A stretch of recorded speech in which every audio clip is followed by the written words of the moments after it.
여러분, 내 이름을 중국어로 어떻게 말할까요? 대부분의 친구들이 이름에 의미가 담긴 한자를 가지고 있을 거예요.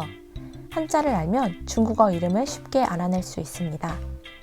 가끔 이름에 한자가 없는 친구들이 있어요. 한글 이름이라고 아쉬워하지 마세요. 뜻이나 음을 비슷하게 살려서 중국어 이름을 만들 수 있습니다. 그 전에 알아야 할 개념이 두 가지 있어요. 첫 번째입니다.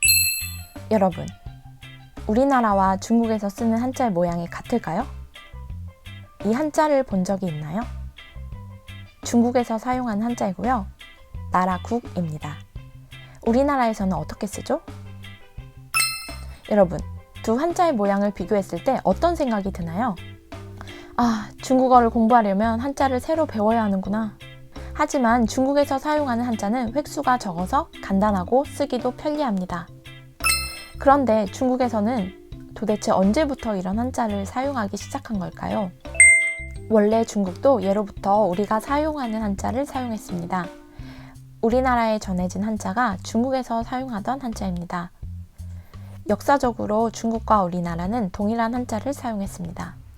조선시대에 와서 우리는 배우기 쉬운 한글을 사용하기 시작했지만 쭉 어려운 한자만 사용하던 중국에서는 문맹률이 높았습니다. 따라서 중국은 국가 차원에서 1946년부터 복잡한 한자들을 간단하게 간화하기 시작했고 1956년에 한자 간화 방안을 정식 공포했습니다. 이때 만들어진 한자들을 간화자라고 합니다. 주로 쓰기 복잡한 한자 위주로 간화되었고요. 모든 한자가 간화된 것은 아니어서 우리나라와 동일한 모양의 한자도 현재 많습니다. 또 예외적으로 복잡한 한자임에도 간화되지 않은 한자도 있습니다. 그렇다면 중화권에서는 모두 간화자를 사용할까요? 정답은 아니요입니다.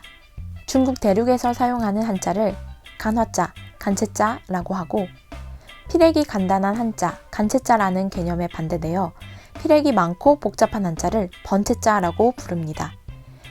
우리나라처럼 번체자를 사용하는 지역은 대만, 홍콩, 마카오 등이 있습니다. 따라서 대만, 홍콩, 마카오 지역에 여행 가면 우리나라에서 사용하는 한자를 간판 여기저기에서 만날 수 있습니다. 이상 간화자에 대해서 알아보았습니다. 두 번째 개념입니다. 외국인들에게 한자로 적힌 중국어를 보고 그 발음을 유추하기란 굉장히 어렵습니다. 따라서 중국어를 쉽게 읽을 수 있도록 중국어에도 발음 기호가 있습니다. 중국어의 발음 기호를 한어병음이라고 부릅니다. 로마자를 사용해서 우리에게 익숙하지만 영어의 발음과 100% 일치하지는 않습니다. 따라서 집에서도 기초 중국어 발음을 공부할 수 있도록 유튜브 재생 목록에 기초 중국어 발음 코너를 만들어 놓았습니다. 재생 목록을 활용하여 학습하면 참 유용할 것 같습니다. 중국어를 처음 접하는 학생들을 위한 영상이라 서론이 길었습니다. 본격적으로 중국어 이름을 찾는 간단한 방법을 소개하겠습니다. 중국어 이름을 알기 위해서는 내 이름 한자의 뜻과 음 또는 한자 모양을 알고 있어야 합니다. 물론 둘 다 알고 있는 경우에는 더욱 쉽게 찾을 수 있겠죠. 우선 네이버로 가서 검색창에 중국어 사전 옥편처럼 찾기를 검색해 줍니다. 그리고 첫 번째 나오는 사이트를 켜주세요. 그럼 도금으로 찾기가 나오는데요. 김다미 학생의 경우 한자의 뜻과 음을 알고 있었습니다. 이러한 경우에 도금으로 찾기로 편리하게 검색할 수 있습니다. 우선 쇠금의 발음부터 찾아보겠습니다. 도금으로 찾기에서 기역, 그리고 금을 찾아줍니다. 쇠금이 첫 번째 나오네요. 한자를 누르면 쇠금 모양이 나옵니다. 이 한자는 번체와 간체가 같습니다. 자, 복사를 해서 번체 그리고 간체에 동일하게 붙여넣기 해줍니다. 그리고 발음은 찐입니다. 이 부분을 한어병음에 붙여넣기 해볼게요. 다음으로 마늘다의 발음을 찾아보겠습니다. 디귿 그리고 다, 마늘다가 첫 번째로 나옵니다. 이 한자 역시 번체와 간체가 동일합니다.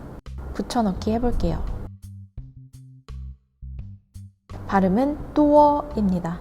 그리고 마지막으로 아름다울 미를 찾아보겠습니다. 미음에서 미, 두 번째에 나왔습니다. 이 한자 역시 번체와 간체가 동일합니다. 이 한자는 어떻게 발음할까요? 메이입니다. 완성되었습니다. 찐多美. 그런데요, 중국어의 발음 기호인 한어병음에서 이름을 쓸 때에는 성과 이름을 영어처럼 따로 띄어쓰기 합니다. 그리고 각각 시작하는 글자를 대문자로 써야 합니다. 따라서 J와 D를 대문자로 고쳐줍니다. 김다미 학생의 이름은 우리나라에서 쓰는 한자와 중국어에서 쓰는 한자의 모양이 동일합니다. 옆에 이수정, 박서준 학생도 마찬가지로 동일합니다. 두 이름은 성만 짚어보고 넘어가겠습니다. 우리나라에서 두 번째로 많은 성씨 이 씨는 오얏리를 씁니다. 리라고 읽습니다. 다음으로 박 씨를 보겠습니다. 한자 성씨 박을 사용합니다. 여기에서 밀양 박씨다 라고 하는 친구들이 있는데요. 밀양 박이나 김해 김, 전주 이씨 등은 모두 본관을 나타냅니다. 본관은 조상들이 살던 지방을 일컫는 것으로 한자의 뜻과는 상관이 없으니 착오 없길 바랍니다. 이 한자의 경우에는 뜻에 따라서 음이 달라지게 됩니다. 성씨를 나타내는 경우에는 벼라고 읽습니다. 따라서 박씨인 친구들은 반드시 벼 발음을 선택해주세요.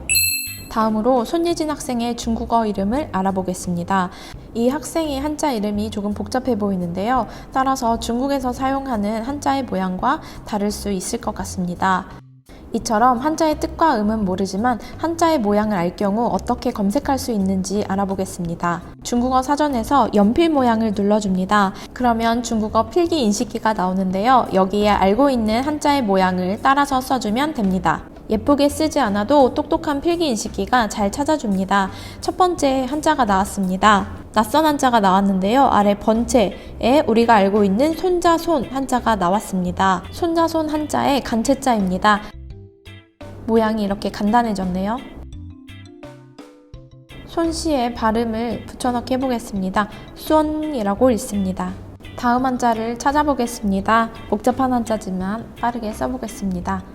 첫 번째 바로 한자가 나왔습니다. 번체자가 우리가 알고 있는 한자 모양이 맞죠? 한자의 모양이 굉장히 간단하게 바뀌었습니다.